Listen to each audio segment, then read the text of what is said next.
Hello, everybody, and welcome back to the Nutritional Revolution podcast. Today, our next guest runner and coach is Ian Sharman, and he has been racing around the world in all formats of events since 2005 and coaching since 2010. He's run more than 250 marathons and ultramarathons on 5 continents and has won over 50 marathon races with at least one win every year for 19 consecutive years and counting. He holds the fastest time in a trail 100-mile race by a Brit, as well as the record for the Grand Slam of Ultrarunning, and has won the USATF 100-mile trail champion twice. He's also a 4-time Leadville Trail 100 champ. He's placed in the top 10 at Western States 9 times. Ultrarunning magazine voted him as the 2nd in its annual Ultrarunner of the Year rankings and 4th in the Ultrarunner of the Decade. As a coach, he has trained hundreds of runners from the front of the middle to the back of the pack for virtually every type of endurance running event, including Magda, Boulet, and Ellie, Greenwood, using how knowledge as a certified personal trainer and as a certified USAT coach has had an incredible history in the sport. And we're excited to talk to him about all things ultra running and nutrition. Please note that this podcast is created strictly for educational purposes and should never be used for medical diagnosis and treatment. Athlete guests on the podcast provide their own opinions of strategies that have worked for them and are not necessarily the opinion of Nutritional Revolution. So we're going to jump straight into our 2 truths and a lie. Can you go ahead and break those down for us, Ian? Certainly. So first one, I have broken 10 Guinness World Records. Oh, wow. Second one, I have raced on every continent in the world. And the third one, I won a soccer tournament, and David Beckham provided me the trophy at the end. Oh my gosh. Okay. I feel like I already know the answer because I feel like I did some research. Amanda, do you? I think it's the continent one. What do you think, Amanda? I think that's the lie. I think That's it's what I feel, almost every continent. Yeah. Yeah, that's what And I'm also thinking. I'd like to hear this David Beckham story if it's true also. Yeah. The Guinness World Records, I would want to know what those are in as well. So hopefully that's true. Well, maybe it is. You'll find out soon. We will find out. Okay, so we'll save that for the listeners and we'll get to hear some hopefully fun stories with that. So first, why don't you take us back a little bit, Ian, and let us know what got you excited about getting into just endurance sports in general and running very long distances. So I was working in London. I was doing a corporate job, and it's, normal people kind of don't get to do huge amounts of exercise with that. So it's more the lifestyle of going out at the weekend, working long hours, all those kind of things. And I just thought I need to do some more exercise. I'd always been very sporty growing up and then at university. And I just found that I wasn't doing enough of that. And I happened at that point to see a TV show about a race in the Sahara Desert. And it's called the Marathon des Sables. And it's a 7-day stage race that covers 150 miles. Wow. And I've always loved travel. I backpacked around the world and I've always loved visiting places. And I thought that just sounds like a really cool thing to do. I happened to know someone who'd done it the year before. And so it's kind of a little bit on my radar. And I thought, I'll become a runner. I'll see if I can do that. And that was 2004. And then I entered that race the next time that was available, which was 2006. And before I got there, I did some marathons. I did one ultra that was a double marathon, and just found that I got really hooked. But I didn't realize how hooked. But I'd see all these kind of old guys wearing a 100 Marathon Club T-shirt when they'd be at various races around the UK. And I thought, I'll never be like them. And 4 years later, I was a member of that club. So I did quite a lot of races in that period. What is it, 25 a year? Basically, yeah. Yeah, it was like 4 years and 2 months, yeah. That's 2 a month, roughly. And most of the races, particularly road races, are going to be spring and fall. Yeah. So it's like every weekend then, and then a bit less for winter and summer. Okay. Did you have a coach during this time?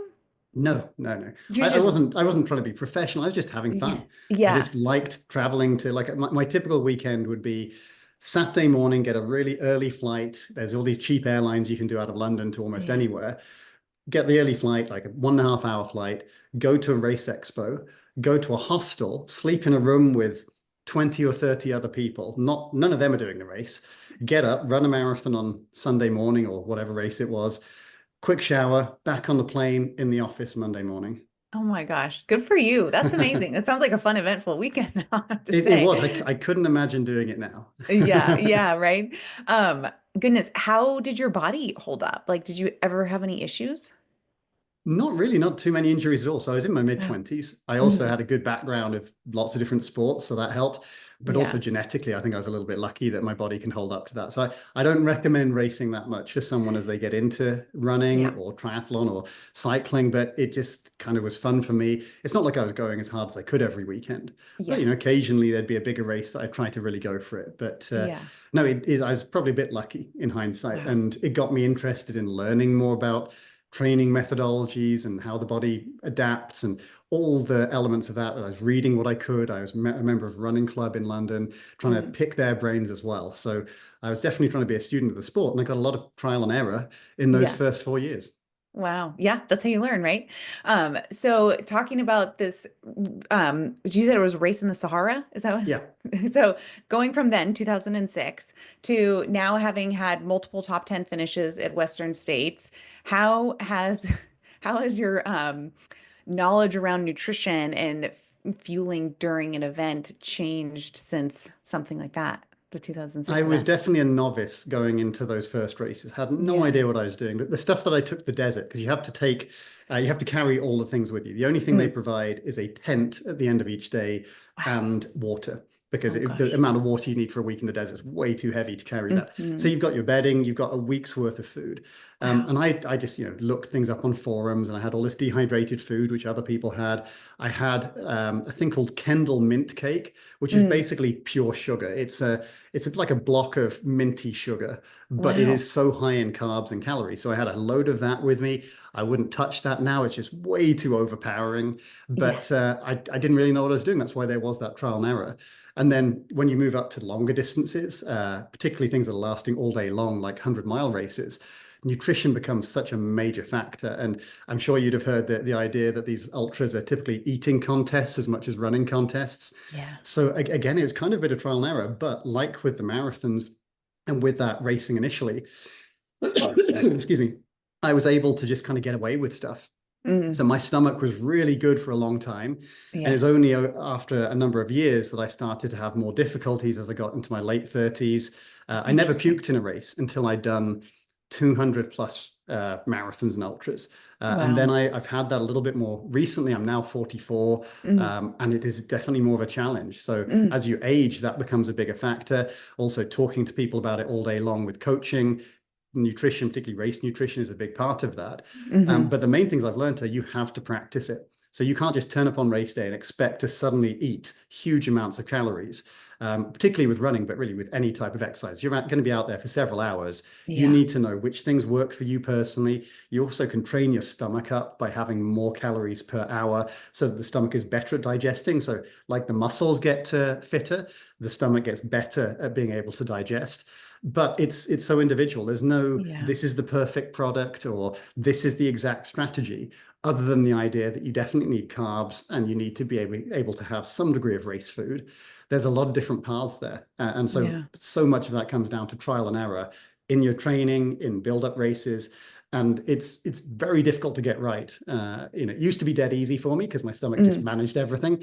Yeah. Now I have to be a lot more careful. And this is Yeah. probably 50% of the things that go wrong for people in these really Mm. long races are related to nutrition. So it's a Yeah. major topic to get right. Yeah. Do, I'm curious, why do you think that your digestive system changed over time and is less tolerating to the nutrition without, like, say you don't gut train intentionally? Do you have a theory? I'm I know I definitely do. I curious. mean, I think it's typical that as people age, their stomach gets different, it's more temperamental in certain ways. Maybe Mm, you could eat a spicy curry at 25 that you can't eat at yeah. 65. More wear and So tear. exactly, there's an element I think of just as you age, it gets a Yeah. little bit more difficult. I think there's probably a bit of fatigue Yeah. of just having these massive amounts of sugary stuff in races that Hmm. after a while, my stomach just rebelled a little bit against Yeah. that. So, Yeah. but I did see this fairly common situation where as people particularly hit kind of 40, it does Mm, tend to get at least a little bit harder, even yeah. for people who had no problems in the past. Interesting. Have you ever done a gut microbiome test or like a stool test to like look I at? have had a stool test. Wasn't, I didn't get the information. It was for a study. So it was just Oh, part of bigger yeah. data, but it was at Western States 100 miler. Oh, And so a cool. load of people were giving samples. So Nice. I can't remember if I learned anything personally out of that, Yeah. but I don't think I've done anything to really dial that in for myself. Right. Yeah. Yeah, it is an interesting area, right? Because there's so much stress to the digestive system and the blood flow is really going away from the gut. And then, yeah, there's intestinal damage and bacteria die off. And yeah, it creates this hypoxic environment that stresses the gut and repeatedly year after And the year. other things that make it very difficult are the hotter it is, the harder it is to digest because more of the blood is going away from the digestive system towards the edge of the skin to cool down. Higher altitude makes it harder because it just makes everything harder on the body. The longer you're running, the harder it is, and the more hours you have to keep eating. And also the harder you're going. So Yeah. any one of those factors can be a major, in fact, all of them can be a major issue in some races. So if you're doing really long races where you're going to be pushing harder on uphills and it's a hot day and there's some altitude, that's a lot of stresses on the body. So Yeah. that's why it's such a key thing to try and dial in and see what works for you.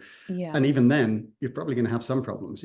My expectation for the people I coach and myself is there'll still be difficulties on race day. There'll be Mm. points where you don't want to eat or where you've got to have multiple adjustments you can make. Maybe it's you're only getting calories through liquids because that goes down easier. Maybe it's you're having real food because the sugary stuff's just gone haywire and you can't even think about having it because it makes you a little bit queasy even to look Mm. at the stuff. But another thing that can help there is kind of cleansing the palate.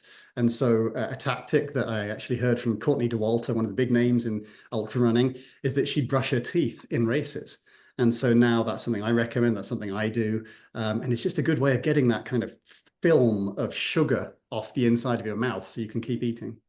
That's a great idea. And I'm not sure if you've run into your dentist lately, but the dentists are having a rebellion against the endurance sports and all the sugars we have to consume. And I even had one of our guests, I think they were saying they have prescription toothpaste that they brush their teeth with before an event to get the is it fluoride on on the enamel before they have to do all the fueling during because we're getting so many cavities with all the sugar. It's So such a crazy thing you do. I mean, you wouldn't normally have 5 to 10,000 calories of sugar where no. you're just stuffing it in all day long. And Yeah. so it's a lot for the stomach to deal with. It's a lot for your teeth to deal with. And it's probably Yeah. not the healthiest type of diet to be on in general, even Right. when you're burning it off. So Yeah. that's another reason why I think sometimes people won't test it out enough because they're thinking, I don't want to have all these gels on my training run. I'm trying to Hmm. be fit and be in shape. I don't want Yeah. to have all this extra stuff. Yeah. But I think that they don't realize the trade-off there is if they don't get enough calories in when they train, they get tired, they get worn down, they get overtrained and injured, and also they don't get a chance to actually get their stomach ready for race day. Yeah. Yeah. Talking about kind of suggestions you give to your athletes, do you recommend like a plan B or a plan C with the nutrition, even or for yourself? Do you have a plan B or plan C um, if the GI issues start to come or the nausea or something like that is starting to happen? I'd say it's mainly just having lots of different types of food that they can use. Mm. So more than one brand. So not Hmm. just, only goo gels or something, Hmm. but other things that are available. Having some degree of real food. So in particular, having stuff that is savory and Hmm. salty. So Hmm. that might be stuff at an aid station. I mean, there's usually like a selection of sandwiches and quesadillas and other things that are a little bit more normal food and Yeah. not nearly as sugary. Of course, you can't really have those if you're doing something really intense, like a short distance race. But Hmm. in these all day long races where there's a lot of hiking, it's a bit easier to digest those things and just to give a bit more variety to Yeah. the palate. But yeah, I just try to have them have as many of things as possible as an option. So if something isn't working, they can do something else. In Hmm. particular, being able to switch to maybe drinking more of the calories later, so that's a little bit easier to Mm. digest. Hmm. But the other thing I try to get them to do is see who sponsors the race so that they can test out those products because Yeah. it's logistically easier if you can use things at an aid station than if you have to bring all your own stuff the whole time and be Hmm. refilling that with a crew or with a drop bag. Yeah, that's great. Do you thinking back to what you were mentioning with the minty sugar block that you're using in the Sahara race, was that a tactic to help with the perception of cooling the mint? No, it's just it happens to be a mint flavored type of thing. So Okay. it's not really a cake. It is literally like a sugar block, but Yeah. it's a thing from the north of England that I just heard on forums. Like, Yeah. that's how you learn things. This was 2004. There's not as much information out there. Right. It's just something that people said, "Oh yeah, I take that to the race because it's really calorie dense." So when you're Yeah. carrying your calories all week, you want things that are the maximum calories per gram because you Yeah. don't want to carry too much. And that was very dense in terms of calories. Yeah. So I was able to have that through the week, but after a few days, it's pretty overpowering. And so Yeah. it's difficult to get it down. Wow, goodness. And so in the races now, how do you think about your nutrition and do you have a specific target from like a grams per hour that you feel like works well for you, or is it environment specific, duration specific? How do you think about that?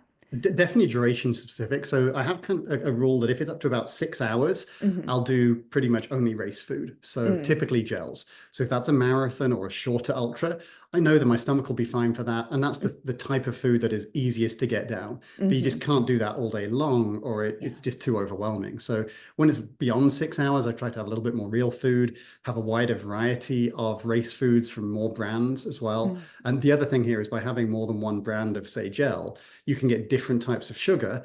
And Mm. this is something that, particularly in cycling and now going into running, they've been finding out that you can take more grams of carbs per hour if you can have different types of sugar. So there's a maximum you could have of just one type of sugar. But if you can be getting some fructose and some sucrose and some maltodextrin, being able to vary that, and again, training and practicing that first, then it should be possible to get in more carbs per hour. I don't tend to do it in terms of grams per hour. I'm just trying to keep non-stop eating, and it usually will be in the kind of 400 calories per hour, which would be the equivalent of about 4 gels. Mm-hmm. Probably, I guess, something like 60 or 70 grams plus of Mm-hmm. carbs per hour. And there are people having almost twice as much as that, particularly in cycling. But also Mm-hmm. think about it. When you're cycling, you are not bouncing up and down. You can coast and you can bring your heart rate down. And when they're doing a pro tour ride, it's, a 4 hour run, not a 24-hour run. So it's a Yeah. little bit easier to do it for that shorter duration than you could for all day long with running in the heat and up and down and bouncing and everything else. Yeah. Goodness. Do you what's your favorite like go-to real food? Real food in air quotes. I would say there's two things I love to see at aid stations, and that is like a ham and cheese toasty Oh or a yeah. quesadilla, like just a Nice. cheese quesadilla or a bean quesadilla, because Yeah. they're nice and they're not bland. There's plenty of taste to them, but they're just Hmm. fairly easy. There's nothing too exotic. You can look at it immediately and know, okay, that's what that is. There's nothing Right. surprising about what might be in the flavor there. And they Yeah. often will come in very small bites. So it's not about having like an entire sandwich. It's maybe just having a couple of bites where they've cut it Hmm. up small. Nice. Yeah, I like that. Do they have pizza? I had one client, Sometimes, yeah, I yeah. tend to be a bit more hesitant with that because there's a lot of stuff on a pizza potentially. Yeah. But Yeah. it's the same kind of idea, same type of Yeah. food, really. Yeah, bread and cheese and Is that it kind of thing. salt? Yep, yep, it's all good. So have you ever had a race where your nutrition or your hydration totally went off the rails? And if so, what happened? What did you learn I've from had it, that? yeah, a few times, only in 100 milers. I've never Okay. had issues where it's a shorter race. Okay. Not big enough issues to matter anyway. I have Mhm. vomited while running the last mile of a marathon, Oh still at full marathon pace, just vomiting sideways, my gosh. and still won the race. So that's a lot easier than when your stomach goes really bad and you've got Yeah. many hours left and it's Mm, stupidly hot and everything else. mm. So Yeah. Leadville is a very high altitude Oh race yeah. up in Colorado. I've done that multiple times. The first few times, no issues at all. Last time, I did have major issues with my stomach. And Mm, I think it was partly that I didn't eat enough. There's a section that you go mm, between 38 and 50 miles and then back to the same mm. point that takes a long time, and I just didn't have enough calories there. Yeah. And so then my energy was lower, and then I tried to catch up, and because there's only so much you can eat still, I Hmm. wasn't able to get enough energy, and I tried to eat a little bit too much, and then my stomach was a bit queasier, so I had some vomiting there. And then when Mm. you add the altitude as well, every time you go up a little bit higher, it's putting that extra bit of stress on the stomach. So that slowed me down a little bit. The first time that actually happened at Leadville, it wasn't as bad as that, but I was vomiting at about mile 83, which is Mm. at a high point. That's the last big climb. You go up above 11,000 feet. And I knew that as soon as I started coming down, I would feel a bit better.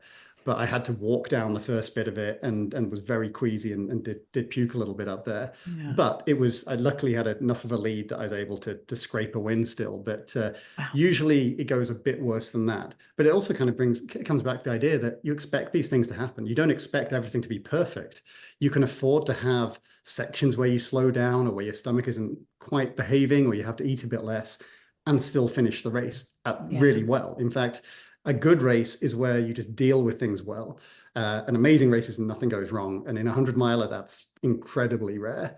Yeah. But the bad race is where the things go wrong, but you don't adapt to them, you don't acknowledge them quickly enough, and don't change behavior. And changing behavior usually means slow down, like walk instead of run, and try and take on some calories because you're usually going to be lower in terms of energy. But my first thing to go to there would always be some kind of drink that'll have calories in. Yeah, nice. Do you have a go-to or a variety? It sounds like you keep a variety of different products or gels coming in. Do you want to share what you like to use, the brands or the versions? Yes, so I will purposefully use multiple brands in a race, including whatever they have at the aid station, and as long as I know that hasn't been a problem for me in the past. And there's no brands really where I've had to say I can never touch that. But my kind of go-to ones at the moment are Morton and SIS. Nice, So yeah. they do some good kind of neutral flavored gels that are high in calories, have more than one type of sugar, and mixing between those works pretty well for me. Yeah. But even then, I know that I've got to really practice with that. So my next 100-miler is in 3 months. I haven't done one for 3 years. So I've got a bit of trial and error and a bit of practice to get in before that. Yeah. Yeah. Do you do the SIS beta fuel or some I of the particularly like that one. Yeah. Yeah, yeah, that one's definitely more neutral. Awesome. And then what about hydration? Are you using those same brands like drink mix? If I'm a ever bit use less that, or- fussy there. Yeah, Yeah. I usually will though have something that has calories. Mm-hmm. So I'll get a little bit of water through the day, but I'd rather be hydrating and fueling. And Mm-hmm. so whether that is Gatorade or a powdered sugar type thing from whatever is the sponsor of the race, I don't really mind that as much because again, it's just easier with drinking, and Yeah. those kind of things haven't tended to cause me big problems in the past. It's more the solid food that tends to tip it over the edge. Yeah. And talking about the altitude and that larger stress on the gut, do you adjust your hydration requirements when you go race at altitude? Not really. No, I mean, I stick to the simple idea of just drink when thirsty. So a Mm-hmm. hotter day, I'll drink a little bit more. A higher altitude, cooler day, I'll drink a bit less. In the nighttime, I'll drink a bit less. And so I have to be mindful about where I'm getting my calories from, because in the heat, I can probably do more of it with drinking, less of it with solid type foods. But then at colder times, I have to be more conscious about eating a little bit more and knowing that I'm not going to need to drink as much. And I Right. have had hyponatremia before, so I'm very conscious about not over drinking. In Yeah. fact, the first time I went to the desert, I got hyponatremia. So Oh, shoot. I knew nothing about this. I did not think it was possible to Yeah. overdrink. And it was insanely hot. It was the Sahara Desert. So I thought I've got to drink as much as I can. And after the first day, I actually fainted as I woke up on the second day. Oh, And so no. I stood up and immediately fell back. And I was Oh. just looking up to the sky. I had my backpack on. I was like a turtle just on its back. Oh. And I said, what happened? And everyone said, you just fainted. Like, oh, Oh, that's not no. good. And so Yeah. I went to see the medical team, and they said, oh, you just be careful through the day. They then, a couple of hours later, they had the kind of briefing just before they start the race. I fainted again there because I just massively overdrunk on the first day. And then Yeah. there were huge sandstorms through that day, which made it really difficult. It's just going against the force of this wind and not even being able to see the route very well. So I walked through that, and by the end of the day, my stomach was bad and all these things got out of hand, and I wasn't able to even start the third day. So I Yeah. learned a lot from that, but I did not finish that first time in the desert. But Wow. then the next one I was able to get into was 2 years later, and I at least knew a little bit more about things then, and I was able to finish that one and have a good Wow. race. But you learn a lot through mistakes in endurance sports, and yeah, I'd never even heard of hyponatremia or realized that could be a problem, because Right. sitting around in a normal kind of daytime situation, you're never going to overdrink. Right. But when they give you, I think it's 9 liters of water a day, so that's I don't know how many ounces that is, but it's about 4 days worth of liquid. Let's put it that way. Right. If you drink pretty much all of it, it's not good for you. Yeah. Oh gosh. So following that event or prior to, did you ever do any sweat testing or sweat sodium testing analysis? I've never done that because I know that No. it varies so much, Mm. depending on the factors of how fit you are, how hot it is, how hard you're pushing, how long you've been out there, that it's very difficult to then try and get a meaningful thing that you could use and is actionable during a race in particular. Mm. So the thirst mechanism works well there for telling you, are you sweating a bit more heavily? Do you need to drink a little bit more? But I'm mindful that I'd rather underdrink than overdrink, as long as I'm getting enough calories in other ways too. Yeah. And then no like weighing before and after sweat testing either. You're saying you've never done? No, No? no. Oh, In wow. fact, at Western States, they used to have scales at multiple aid stations. So Mm-hmm. they would weigh you in advance, and you had a little band around your wrist that would say your starting weight. And usually that's going to be a bit high because you've just been tapering and probably had a big meal the day right Carb before. loading. And so usually Yeah. I'd be a little bit heavier than normal. Yeah. And then they had a rule that if you were more than, I can't remember the percentage, but if you were down a certain percentage from that, they would stop you at that aid station. I think it may have been 7%. But also because it's such a hot race, Yeah. it's quite feasible to be down that amount. And that's actually not a problem. Because firstly, if you're slightly overweight from a big meal, and then secondly, you're sweating a lot. And then thirdly, as you are using up carbs and fat, that's releasing a lot of liquid. It's something like a 4-to-1 ratio, I think, with carbs and fat. So the stuff you're burning off, you also should be reducing your weight because you have the weight of the carbs and you have the weight of the liquid that comes with it. So it would be very unusual not to lose weight in a race like that. You are over drinking if your weight hasn't gone down. Right. And so in recent years, they've stopped that rule. Instead, they use doctors' analysis of, are you wobbly? Can you talk okay? Are your eyes going in and out of focus? Which is going to be a lot more accurate. But I certainly know of friends who were forced to stop at certain points, even though they were completely fine, but just because of that rule of being down a lot in terms of body weight percentage. Right. Yeah. Yeah. Well, I mean, you look at Elliot Kipchoge and he lost 10% of his body weight. So there's a way to train to tolerate a level of dehydration where you can still function and obviously perform really well. So, Well, and I think the thing that's in people's mind is that Gatorade thing. If you're 2% dehydrated, you lose 20% or whatever of your capability, whatever that might mean. Yeah. But that would mean that all the marathon runners, particularly the winners and the record holders, they'd never be able to finish. They'd be slowing down from a 4:30 mile to a 7-minute mile or something based on the fact they're 10% reduced body weight. And I think that just kind of shows how that's not really the case, and that you should be a little bit lower body weight when you're exercising heavily anyway.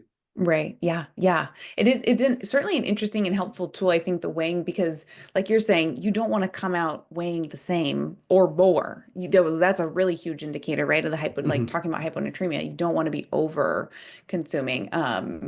So it does, it can help give you an idea in that sense of it too. But and what level of dehydration you feel like you're performing well or not. I mean, are you getting seeing stars and getting wobbly, or does 7% still feel really doable? And like you said, that's part of the adaptation. The reason that Kipchoge is so good is probably he can tolerate being a bit more dehydrated. So that's partly fitness, partly genetics, but that is something that improves with training, that your body will be able to deal with that better. So you should be losing a reasonable amount of weight. And that's only in a 2-hour race. I'm talking about 24-hour races where you're sweating heavily nonstop. So there should be an even bigger loss of weight in those. Yeah. It is a fascinating area. I know, was it Emily Krause out of Stanford was doing some, I think, Western states research, but I think maybe hers was more on bone stress, maybe injuries. But it would be really interesting to just add, like, from a research lens to weigh and see how people are coming out, just to know, like you're saying, performance wise, it can be done. Well, I know many years ago, because this is in The Law of Running by Tim Noakes, he said there were some studies they did where they looked at marathoners and double marathoners at comrades and I think triathletes. And in all the studies they found, I think it was only the elite, in fairness, it wasn't going deep into the field, but they found that there's only one of them where the person with the biggest percentage loss of weight wasn't the winner. And in that case, it's the guy who came second. So that tells you that that's part of what allows them to be so good, not that they are suddenly slowing down loads because they've lost a bigger percentage of their body weight than the others. Right. Yeah. Well, and then you think about too, if you're moving less weight, right? If you're lighter, and same thing with cycling. I mean, if you lose 10% of your body weight, think how much lighter you'd feel. If you've got fatigue, you've got sore muscles, but that's got to be a bonus to some degree. I mean, it's not like you want to go down to 50% or something insane like that, but that's got to be kind of a useful element to it to negate any potential negative things there. That's such a fascinating area. Do you do any sort of intentional carb loading in the days leading up to an ultra? I used to, in fact, this was another one of the things that I learned Yeah. because there always used to be a big pasta party the night before Mm, any city marathon. So yeah. you'd have the expo and then you get your ticket and you have this massive all-you-can-eat pasta meal. And still plenty of them do that now. Yeah. And then I'd wonder why I always had stomach problems the next morning when I'm, eating at 7 p.m., doing a Hmm. race at 8 a.m., and Hmm. wondering why getting stuffed full that number of hours before was meaning that I was feeling bloated and needing to go to the toilet during a race. Yeah. Then I managed to work out the obvious cause and effect there and decided that I would instead have my last big meal lunchtime the day before instead of dinner time. And Mm. there's just enough time to digest it there. My Hmm. typical thing now is just maybe normal kind of amounts of food in those last 3 days, but making it a little bit more biased towards carbs. But really Mm-hmm. not that different. You just need to top up your reserves Mm. partially through doing less training and partially through eating normally and just making sure you're getting in some carbohydrate biased meals to some Hmm. degree. Yeah. Do you try and reduce your fiber intake at all in the days Not before, or like really. you're saying eating I'm not normally? too fussy. That the main thing I Yeah. do as well as that is maybe the last 24, 48 hours, try and avoid stuff that might be a little riskier. So Mm-hmm. definitely not spicy food, trying to be a bit Yeah. more cautious if I'm traveling with takeout type food. Hmm. I'd usually try and avoid dairy for the last day. Not that I have Hmm. problems with that. I'm just thinking of anything that could just leave Great. the stomach a little bit more temperamental. So Hmm. I tend to try to be a bit bland on that last day in Yeah. particular. Yeah. What is your go-to like lunch before the day before a race or the dinner the night before a race? Usually some kind of sandwich. Yeah. Even Subway has been a Hmm. go-to for me. It's not the healthiest thing, but it's a load of bread, Yeah. and it's something where I know it's directly comparable to what I've Hmm. had in other places that seems to work. Yeah. But I think it's keeping it fairly simple is the key Hmm. thing there, and then making sure I have enough time to digest it and I'm not eating too much for dinner. Yeah. Yeah. I think that is one of the important things to find something that can work. And I mean, these races are all over the place. So find something that can work or is something you can access in a variety of different places around the world that work from yeah, pre-race day or whether it's your carb specific foods. I think that's smart to stick with that. And And then, also that's international. So it's not just the yeah, US. You can kind of have that anywhere. And I've known people, even favorites for races, get food poisoning in the day or yep, two before the race because they're going to an unfamiliar restaurant. Maybe yeah, there's some kind of social element or they're eating out with sponsors. And then the race goes down the toilet. And yeah. it's just being a bit careful there is well worth it. Yeah, I agree. I have seen that happen too many times. And then what about your race morning routine? Are you like eating some race morning breakfast? And if so, what does that look like? Usually, I don't do too much race morning. Whether Yeah. it's a shorter race like a half marathon or 100 miler, I'll typically do Hmm. the same, especially because they start so early. So Hmm. Leadville starts at 4 a.m., Western State starts at 5 a.m., and I'm not a morning person, so I'm not getting up at 2 a.m. or something so that I can Right. eat a little bit more. I'll typically just have something fairly simple like a snack bar, Mm. Nature Valley or something like that, Hmm. a couple of gels or similar, and then having one more just before I start the race, about 10 minutes before.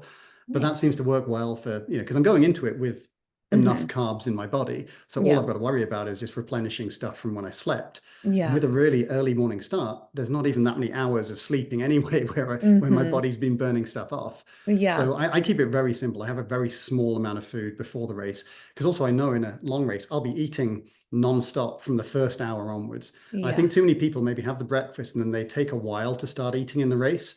I'd rather have less in my stomach and Mm. then drip feed the calories in through the day from even the first kind of half hour onwards is when I start Hmm. eating and then nonstop the whole way through. Yeah. Yeah. I like that. And then jumping to post race, what's happening in the first 30 minutes after a race?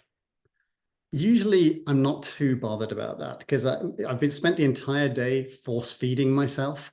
So I know I've had lots of calories. Obviously, I'm Hmm. going to be deficient in them and everything hurts.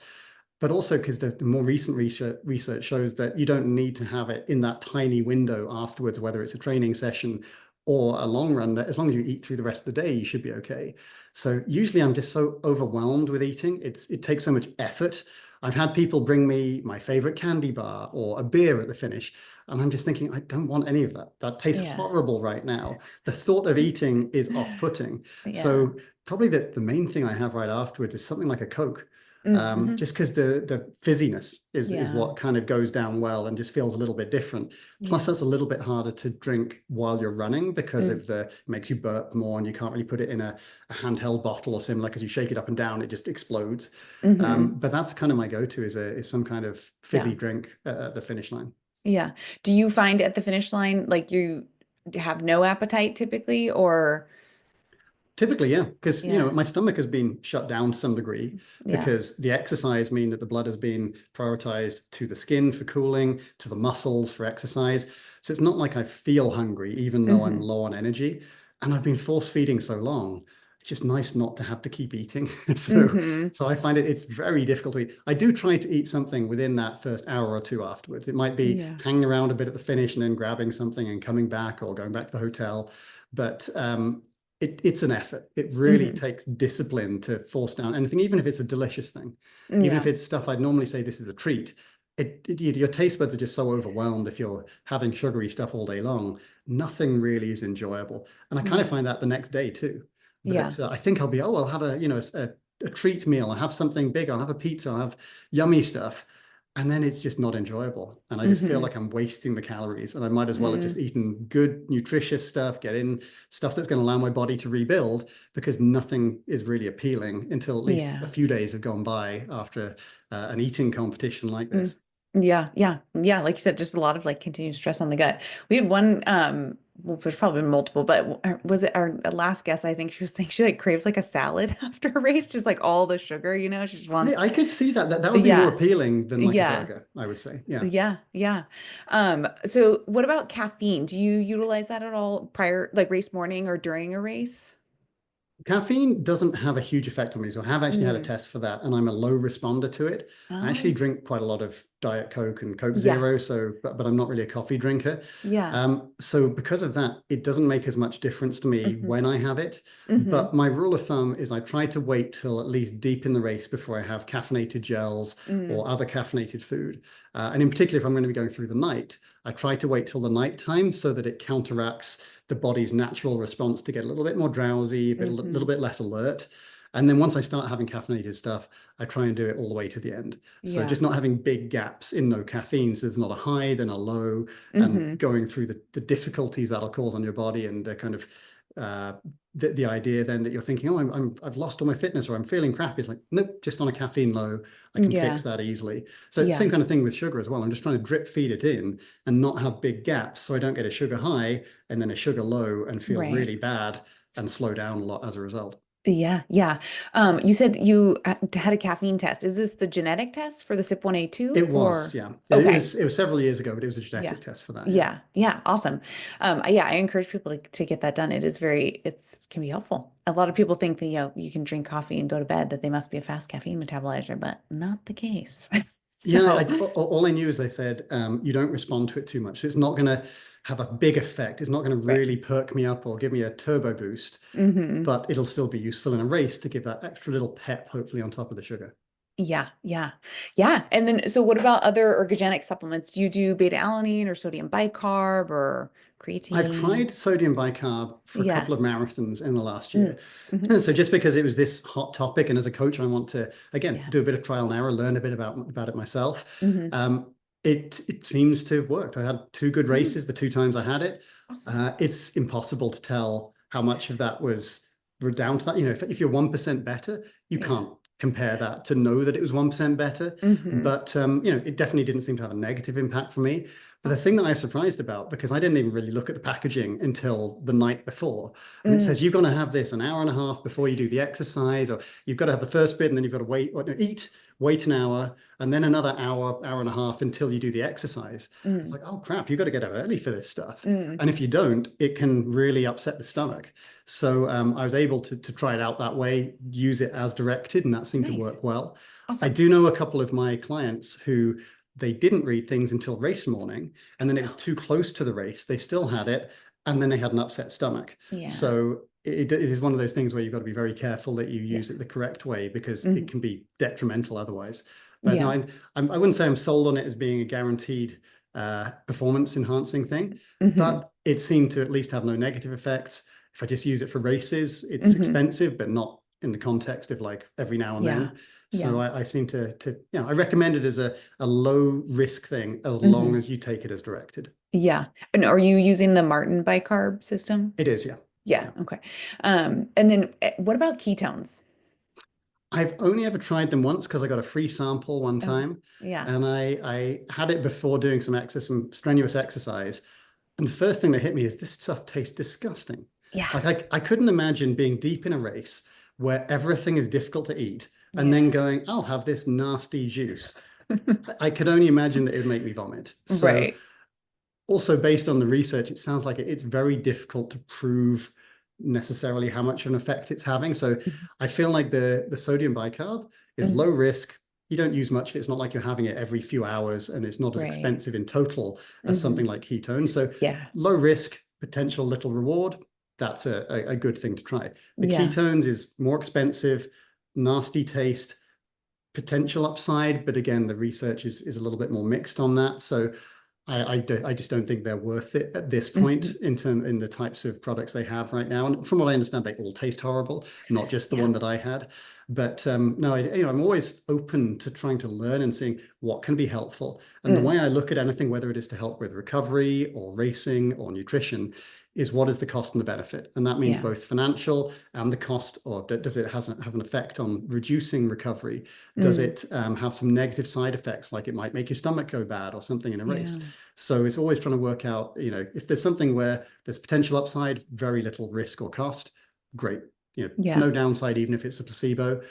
If it's something where it costs a lot of money and there's no real proven benefit, or it could have detrimental things, or it'll really depend, or you've really got to practice with it a lot to have any hope of it working, then that's a lot more commitment to try and get this potential benefit. Yeah. Yeah. Agreed. Okay. So cramping, do you ever deal with, and I'm talking muscle cramping, not stomach cramping. Do you ever deal with muscle cramping during any of your events? It's happened a little bit, Yeah. not to a huge degree. And because the main thing that I've learned, again, through both research and my own practice, is if you can be well enough trained and then do things within the race that are within your capabilities, and by definition, you're always going a bit beyond that. If you run 100 miles, you don't have 90-mile training runs. You have Right. 20, 30-mile training runs. So it's obviously a lot longer than that, but you also have years of accumulated adaptations. You have build-up races.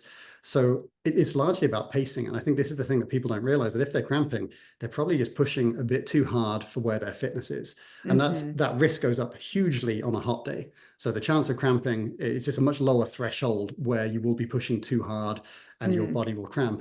And the way to look at it really is it's more of a safety mechanism from the brain. So it's the brain saying, I'm not going to let you push too hard. I'm not going to let you go to the point where you might kill yourself and push yourself so hard that there's no coming back from that. And that's why you don't see people in the Olympics dying in a marathon. Their brain will not let them push their body so hard that it breaks them completely. Yeah. And so I have had it a couple of times where it happened in a race. Mainly, though, I found just by slowing down and also changing the terrain that I was on made a difference. So the cramping has typically happened uphill, because I'm generating more heat. I'm in the direct sunlight. The muscles are really being strained uphill. Then you go over the top, you come down again, different muscle usage, lower intensity, and the brain takes that little safety brake off and says, okay, you can keep going now, just be careful. Yeah. Have you ever had to use any of the cramp crushers or cramp killers? Typically, no, just No. lower intensity and take on Yeah. calories as opposed to particular types of sugar and salts or other Yeah. electrolytes. But also, Awesome. if you take on calories, you're usually going to get some electrolytes anyway. So it's covering that just in case. But I think, as with many issues that can happen in a race, it's being able to identify the cause and effect. And maybe it's not 100% due to the pacing, but that is the main cause that'll affect it. And so being able to lower that intensity will have much more of an effect than just taking on a particular supplement. The supplement may help in conjunction. And I think that the thing that people often get confused with is they see it happen in races where they cramp and then they're forced to walk or stop. Then they take this supplement and they start to feel better. But probably more of that was the fact that they've lowered the intensity, their heart rates come down. Yeah. And that's probably at least the majority of what has made a difference there. And that's the bit that they can control and replicate in future. Yeah. Yeah. Yeah. It is an interesting area. right? And that's how the pickle juice, I'm sure our listeners are familiar, has come to be. What it is that, yeah, there's actually a nerve that is getting disrupting that cramp signal too. So there's a bit of stuff going on there. It's not necessarily the salt all the time. Yeah. So, okay, any specific recovery supplements or recovery routines, movement, stretching things that you have found, whether it's for training or racing, that you feel like really like give you a lot of bang for your buck? There's two of them I'd say that I use regularly. So that's walking. Yeah. It's really underrated. Walking Yeah. is active recovery. It's getting the muscles moving. It's getting the blood pumping around. It's low impact.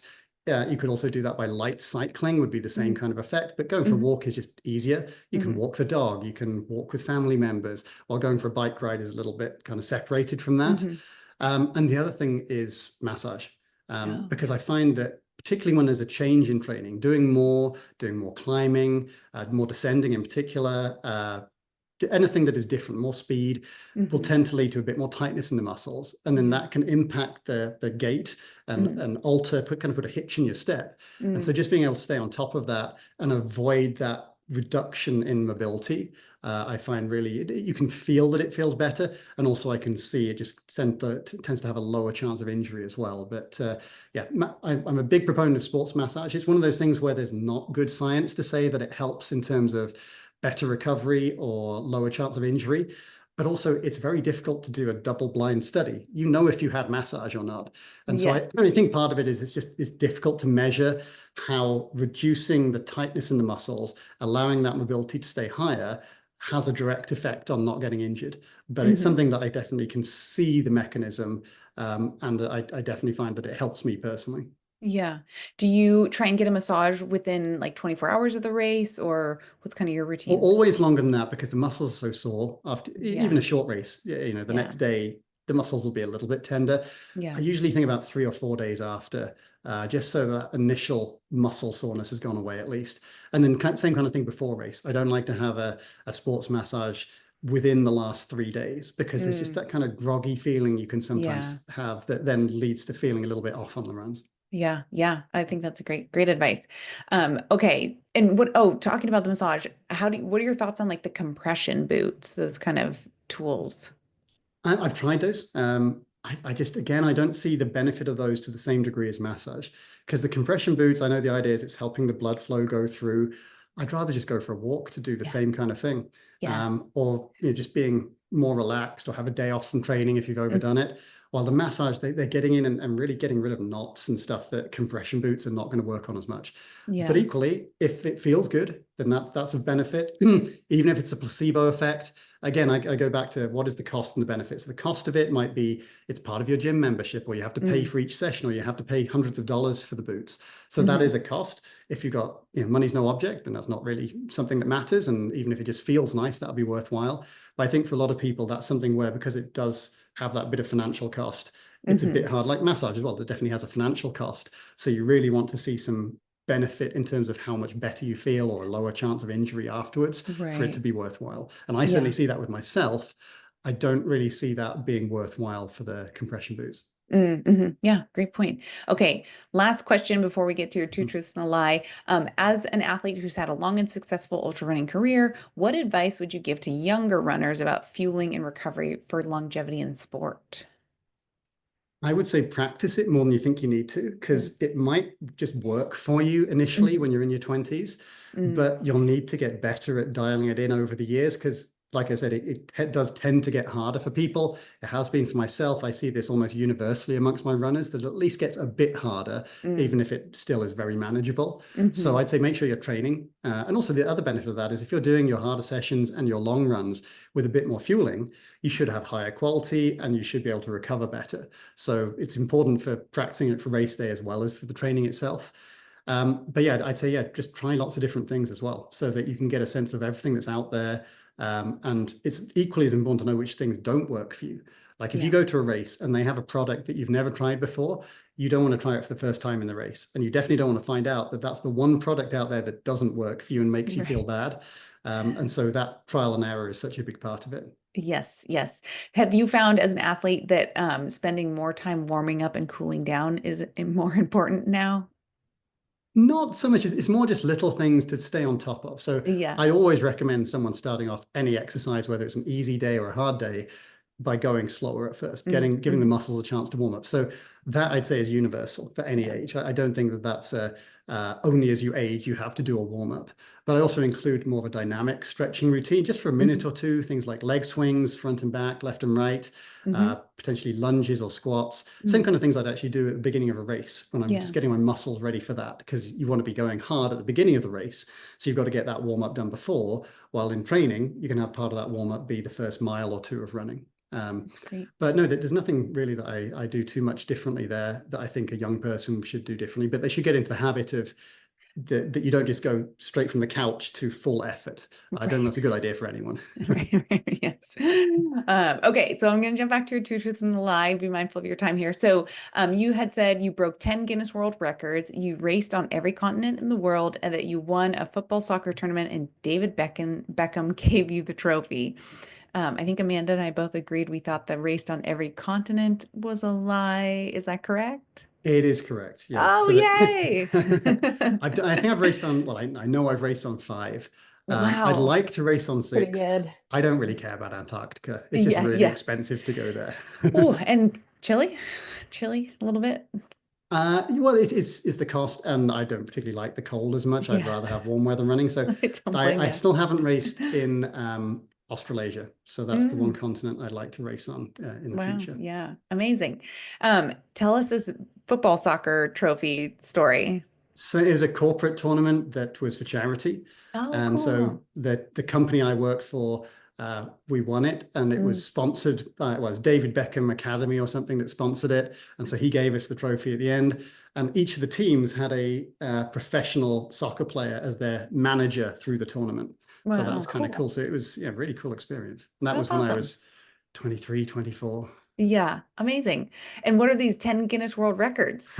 Some of them multiple times. So it's only 4 Wow. different ones. Okay. They're all marathon records. So Amazing. costumes and marathon. So 4 times, I think, is running as Elvis.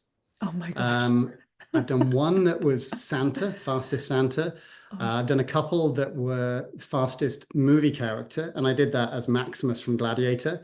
In oh fact, my I ran gosh. around Rome as Maximus from Gladiator. Oh, So I had cool. the mask on as well, and I had a little plastic sword, and it was these are not like running costumes. They Yeah. are costumes that are not very suitable for running, and that you have to like put Yeah. holes in them and stop yourself chafing. And then the Gosh. other one I did was superhero. Cool. And that was Spider-Man. So I've done that a few times too. That's great. Good for you. Are you going to do any costumes this coming I year? actually was thinking of doing probably Elvis at London Marathon next year. Cool. Oh Nice. my gosh, that's great. Awesome. And then what races are coming up for you on the calendar this year? You I'm said. doing, so I'm in Oregon. I'm doing a Hmm. few more local ones, a couple of Hmm. 50Ks. We have the Bend Yeah. Marathon and half marathon, and I've done every single edition of the half marathon for the last 11 years, I think it is. So I'll be doing Wow. that. And then the big stuff for this year is I'm going back to 100-mile races. So I had a little bit of a gap. I did half marathons and marathons just before I Hmm. got too old to set PRs. And then, yeah, it's 200 miles this year that are my main focus. One's in Wow. the UK, the South Downs Way 100 miler on the south coast, and another one that starts about 3/4 of a mile from my house called the Oregon Cascades 100. Nice. Amazing. And tell us a little bit about your coaching business. Yeah, so the name of the company is Sharman Ultra Coaching. So it's just sharmanultra.com. I'm also on social media, like pretty much all the forms of that. And my handle everywhere is at Sharmanian, at Sharmanian. But yeah, the coaching business, we have 6 other coaches that work with me. All of them are incredibly accomplished athletes themselves, world champions. We did have an Olympian previously, Wow. winners of the biggest races in ultra running across the world. And so they're highly experienced runners. And also all of them have great interpersonal skills. That's the more important thing for a coach. But yeah, I've been coaching since 2010, 2011. And then I've had other people as part of the team since about 2014. Nice. Amazing. And where can our listeners find you and follow you? So yeah, sharmanultra.com is the main one for all the coaching info, Hmm. and they can contact me via that. And then yeah, Twitter, Facebook, Instagram, everything else at Sharman Ian. All right. Well, we will link that in the show notes for the listeners. And thank you again so much for joining us, Ian. This has been so fun. Thanks for having me. It was a pleasure.